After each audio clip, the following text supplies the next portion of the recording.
Okay, so now on the show, I want to take a look at a film that I think is one of the most surprising films of this year. Now, over the last few years, we've seen Mel Gibson in a lot of roles that, let's be honest, are kind of beneath him. We know what a great actor he is, but we also know what's happened during his career that's meant that it's very, very hard for him to get those A-grade roles anymore. But this new film that he's in called On the Line is an absolutely amazing film. It's one of those films that I don't want to say too much about why I liked it, but because it'll ruin the film for you.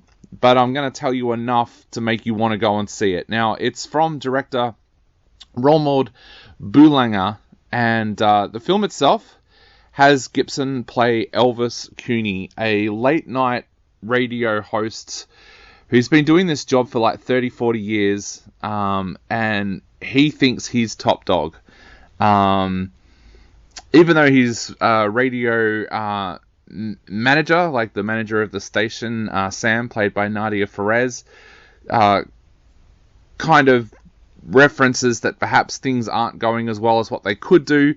He still thinks that he is top dog, and it's plain to see from the jealousy that comes from his co-host Justin, played by Kevin Dillon, about what he is like. Now, on this particular night, Elvis turns up to work. There's a little bit of an incident in the foyer where we learn that some real whack jobs listen to Elvis's show. Now, on this particular night, there is a brand new person joining Elvis's team. There's the producer Mary, played by Alia Sorrell O'Neill, who's been doing the role for quite a while, and her and Elvis are good friends.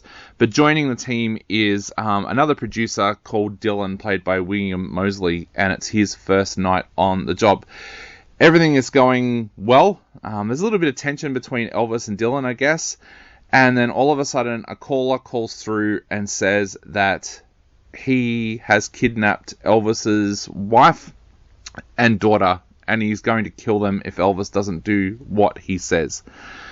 Now, this is an old-fashioned thriller. The way that this film plays out, it was shot during COVID, so largely this film is set in the radio studio and the building in which that studio is in. This is probably one of the better, what I call COVID films that's come out, where the director has to work with a limited cast, has to work with a limited set, and does it remarkably well. But what changes this entire film is the twist. I don't think in my whole career as a film journalist, I have ever seen a film that has a twist quite like this. It completely changes the film, and for that, I think this film is absolutely brilliant. Gibson is fantastic throughout this whole film. When you're watching this movie, you remember that Gibson of old, the Gibson of the 80s and the 90s that used to do so well in these kinds of intense thrillers. William Moseley is great as Dylan. Of course, most people will know him for the work that he's done in the UK on the Narnia films, and of course in the series The Royals. He does an absolutely amazing job here and really reminds America what a good performer he actually is. Look, I don't want to ruin this film for anyone that hasn't seen it, but if you like tense thrillers and you like a film that's going to throw the spanner in the works in a way that you've never seen before, go and see On the Line.